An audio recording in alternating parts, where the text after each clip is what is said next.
नमस्कार, आप देख रहे हैं रिपब्लिक 7 भारत। मैं हूं रजनीश। हम आज जन सुराज के माध्यम से आज पहुंच चुके हैं पकड़ी दयाल के अंतर्गत विजय सिंह जी के पास, और आज हमारे साथ वो जुड़ेंगे और बताएंगे कि जन सुराज का क्या उद्देश्य है, जन सुराज की क्या अभियान है, जन सुराज आज बिहार में कैसे आगे बढ़ रही है और जन सुराज का उद्देश्य क्या होगा 2025 के चुनाव में। तो हम जुड़ते हैं उनसे और जानने का प्रयास करते हैं कि जन सुराज का विजन क्या है, जन सुराज आखिर क्यों आई है बिहार में। नमस्कार, हमारे चैनल में बहुत बहुत स्वागत है। चलिए, आपको भी गाँव की धरती पर, पकड़ी दयाल की धरती पर पूरा बधाई देता हूँ कि आपने यहाँ आकर जन सुराज के बारे में जानने का प्रयास किया। धन्यवाद। सर, आपसे जानना चाहेंगे कि जन सुराज लगातार प्रशांत किशोर पद यात्रा कर रहे हैं, परंतु जन सुराज का मुख्य उद्देश्य क्या है? जैसा कि जन सुराज अपने शब्द से ही परिलक्षित होता है, यह जनता का सुराज की कल्पना प्रशांत किशोर जी ने किया है। प्रशांत किशोर जी को यह लगा कि बिहार जैसा एक तरह से समृद्ध राज्य इस मामले में कि यहाँ मानव बल बहुत अधिक है, परंतु उसका उचित आकलन सरकार द्वारा नहीं हो पा रहा है। तो क्यों नहीं अभी तक जो जनता नेता को वोट देते रही है, नेता के नाम पर वोट देते रही है, अब आवश्यकता आन पड़ी है कि जनता अब अपने बच्चों के लिए वोट दे, अपने विकास के लिए वोट दे, प्रदेश के विकास के लिए वोट दे, न कि जनता के विकास के लिए वोट दे। शायद यही मानकर जन सुराज की कल्पना की गई है। क्या आपको लगता है कि जन सुराज अगला चुनाव जो विधानसभा का होने वाला है उसमें भागीदारी कर पाएगी? बिल्कुल, बिल्कुल। आने वाले चुनाव में 2025 में जन सुराज एक सशक्त पार्टी के रूप में उभरेगी। जनता इस बात को महसूस कर चुकी है कि अब जाति के आधार पर और धर्म के आधार पर नेता को आगे करके जो हम लोगों ने वोट दिया है वो बहुत ही गलत काम किया है। अब जो वोट देना है अपने बच्चों के लिए देना है, अपने विकास के लिए देना है, अपने प्रांत के लिए देना है। निश्चित तौर पर 2025 में जन सुराज एक मजबूत पार्टी बनकर बिहार में उभरेगी। क्या आपको लगता है कि प्रशांत किशोर बिहार के लिए एक दूरदर्शी नेता साबित हो पाएंगे? बिल्कुल, प्रशांत किशोर जी का विजन ही है कि बिहार के जो मजदूर जाकर अन्य प्रांतों में काम करते हैं और उन प्रांतों को मजबूत बनाते हैं, क्यों न वो मजदूर अपने ही राज्य में काम करके, अपने ही कंपनी, अपनी ही फैक्ट्री में काम करके बिहार को विकसित बनाए। क्या आपको लगता है कि जन सुराज के माध्यम से अच्छे लोग राजनीति में जुड़ पाएंगे या आएंगे? बिल्कुल, जन सुराज में अभी तक हम लोगों ने पदयात्रा के माध्यम से या अन्य सभी सभाओं में जाने का मौका मिला है, और बुद्ध वर्ग तो यह ठान लिया है कि बिहार को बदलना है। और प्रबुद्ध वर्ग जब ठानेगा, नौजवान जब ठानेगा, तो परिवर्तन तो निश्चित तौर पर होना ही होना है। देश इस बात का गवाह रहा है, प्रदेश इस बात का गवाह रहा है। जब युवा शक्ति जगती है, जब प्रबुद्ध वर्ग जगते हैं, तो सत्ता में परिवर्तन होता है। परंतु सत्ता में परिवर्तन अभी तक तो होता आया, लेकिन एक ठोस परिणाम बिहार के विकास के लिए अभी तक नहीं उभरा। ऐसी उम्मीद की जा रही है कि प्रशांत किशोर जी का जो थीम है, जो सोच है, वो अपने लिए नहीं है, बिहार की जनता के लिए है, बिहार के नौजवानों के लिए है, बिहार के खुशहाली के लिए है। क्या आपने प्रशांत किशोर की सोच की बात की, प्रशांत किशोर की विजन की बात की, तो क्या लगता है इस सोच और विजन के अनुसार बिहार देश के 10 वर्षों में अग्रणी राज्य बन पाएगा?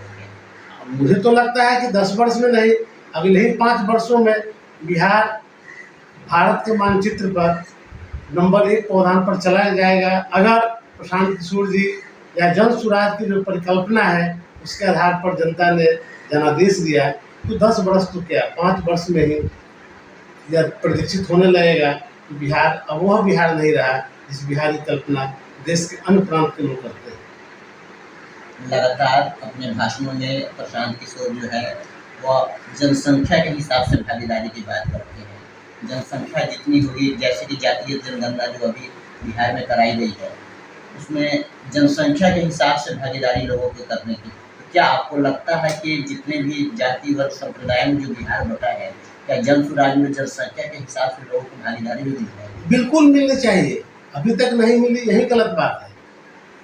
जिसकी जितनी संख्या हो उसकी उतनी हिस्सेदारी तो होनी ही चाहिए। या तो आज़ादी के समय इस परिकल्पना को साकार करना चाहिए था, लेकिन 70-78 वर्षों में यह कार्य नहीं हो सका है। यह तो इस राज्य के लिए, इस देश के लिए दुर्भाग्यपूर्ण बात है कि जिसकी जितनी हिस्सेदारी है उसका उतना भागीदारी होना ही होना चाहिए।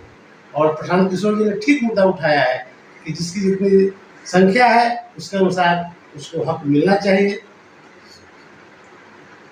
हक और अधिकार की बात होती है, इसमें महिलाएं तो सभी दल शामिल तो करते हैं, लेकिन बहुत पीछे छोड़ चले जाते हैं। तो क्या आपको लगता है कि जन स्वराज जो ये पार्टी बनी नहीं है, 2 अक्टूबर को पार्टी बन जाएगी आपकी, तो क्या महिलाओं को भी उचित भागीदारी मिलेगी जो पुरुषों को मिल पा रही है? अब वह दिन दूर नहीं है कि जब महिला शक्ति को, नारी शक्ति को कोई दबा कर रखे, और वह समय आ गया है। और इस बात को सूक्ष्म रूप से प्रशांत किशोर जी ने जाना है, पहचाना है, और मुझे पूर्ण यकीन है कि आधी आबादी अगर नारी की है तो सत्ता में भागीदारी आधा नारी की निश्चित रूप से प्रशांत किशोर जी देंगे, और तभी बिहार समृद्ध राज्य कहलाएगा। आप लगातार पद यात्रा के माध्यम से बहुत सारे गांवों में घूमे, बहुत सारे प्रखंड और बहुत सारे पंचायतों में गए। लगातार बिहार की दुर्दशा को देखते हुए, बिहार की बदहाली को देखते हुए उन्होंने, प्रशांत किशोर ने बताया है कि बिहार जो है बहुत पिछड़ा हुआ है। और कभी उन्होंने कहा है कि बिहार कभी नीतीश के राज्य में, कभी लालू के राज्य में, यानी कि ऐसा कहा जाए तो 1250 लोगों के इर्द गिर्द ही बिहार की राजनीति घूम करके रह गई है। तो क्या आपको लगता है इन बिहार के जितने भी दल हैं, तो बिहार के दलों से जन स्वराज का एक दल जो बन जाएगा, या दल अभी नहीं बना, बनने जा रहा है, कैसे इन बिहार के दलों से ये आपका जन स्वराज अलग है? आप देखिए ना, भारतवर्ष में जो राजनीति है वह भी ए टीम और बी टीम के रूप में है। बिहार में भी जो राजनीति हो रही है वो ए टीम और बी टीम की हो रही है। कभी ये जीतता है, बी हारता है, बी जीतता है, ये हारता है। अब प्रशांत किशोर जी के माध्यम से, या जो यहाँ के प्रबुद्ध वर्ग हैं उनके माध्यम से यह बात साबित हो गया कि दोनों पार्टियां, ए टीम और बी टीम, जनता को ठगती है और सत्ता में भागीदारी अपने बच्चों के लिए, अपने पत्नी के लिए, अपने बेटा के लिए, अपने बाप के लिए ही करता है। अब जनता आगे नहीं चली जाएगी। प्रशांत किशोर जी ने इस नब्ज को पहचाना है, और बिहार के जो प्रबुद्ध वर्ग हैं, जो नौजवान वर्ग हैं, जो मजदूर वर्ग हैं, जो मातृशक्ति है, भी अपनी शक्ति को पहचाना है। और वो दिन दूर नहीं जब इस बिहार प्रदेश को जन स्वराज अपने हाथों में लेगा और एक करिश्माई कार्य करेगा राजनीति में, और बिहार को एक अलग पहचान के रूप में स्थापित करेगा पूरे देश में। लगातार बिहार में मुख्यमंत्री नीतीश कुमार को पलटू चाचा और पलटू राम का नाम दिया गया।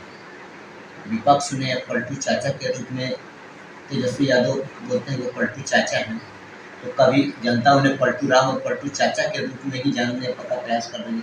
तो क्या लगता है, इसके पहले जो नीतीश कुमार चले गए थे आपको आरजेडी में, एनडीए गठबंधन को छोड़ करके, तो अमित शाह, गृह मंत्री अमित शाह ने कहा था कि जदयू के लिए या नीतीश कुमार के लिए मेरे दरवाजे हमेशा के लिए बंद हो गए हैं और उन्हें कभी भी अपने दल में शामिल नहीं किया। तो क्या लगता है रियल में पलटू राम किस संज्ञा किसे देनी चाहिए? अमित शाह ने बोले कि हमारी दल में वो फिर दोबारा नहीं आएंगे, फिर वो पलट करके उन्हीं को अपने दल में ले लिए। फिर तेजस्वी यादव फिर वो कहते हैं कि अगर वो मेरे दल में आते हैं तो मेरे घर का दरवाजा हमेशा के लिए खुला हुआ है। तो रियल में पलटू राम आप किसे मानते हैं? आप जब राजनीति को सूक्ष्म रूप से देखेंगे तो आमतौर पर यह कह दिया जाता है कि नीतीश कुमार ही पलटू चाचा पलटू राम है। लेकिन मेरी मान्यता है कि पलटू राम का अगर संज्ञा भाजपा को दिया जाए या आरजेडी को दिया जाए तो शायद कम होगा। नीतीश कुमार कभी नहीं पलटते हैं, कभी भाजपा पलटवाती है, कभी लालटेन, कभी जनता दल पलटवाती है। अब वह समय अब नहीं रहा कि जनता इस बात को नहीं समझ रही। जनता इस बात को समझ रही है कि ये लोग कभी धर्म के नाम पर, कभी जाति के नाम पर अपने सत्ता में रहने के लिए बार बार इनको पलटवाते हैं या अपने पलटते हैं। क्योंकि हम लोगों ने सुना या देखा कि दोनों पार्टियां नीतीश कुमार के लिए दरवाजा परमानेंट बंद कर दिया था और दोनों पार्टियां अंदर से चाह रही है नीतीश कुमार जी मेरे साथ रहे। तो पलटू चाचा नीतीश कुमार जी नहीं है मेरे समझदारी में। पलटू चाचा, पलटू काका, पलटू भैया यशवी जी हैं या अमित शाह हैं। ये तो नीतीश कुमार तो एक तरह से सत्ता पर कैसे रहे इसके लिए कभी इधर कभी उधर करते हैं। यानी कि कुर्सी के लिए जगोजहद करते रहो। मेरी कुर्सी बरकरार होनी चाहिए, बाकी कोई मंत्री बने कोई कुछ बने उससे मतलब नहीं है, हमें मुख्यमंत्री के पद पर। नीतीश जी नहीं पलटते हैं, कभी नीतीश जी नहीं पलटते हैं। पलटते हैं अमित शाह जी और पलटते हैं तेजस्वी जी। नीतीश जी को तो अपने सत्ता से मतलब है, हम सत्ता में रहेंगे, आप साथ दे दीजिए तो उतना भला, वो साथ दे दे तो वो भला, हमको रहना है। बार बार ये लोग टूल के रूप में राजनीति का प्रयोग करता है, जो शायद बिहार के लिए बहुत ही बुरा है और इस देश के लिए भी बुरा है। बहुत बहुत धन्यवाद। धन्यवाद।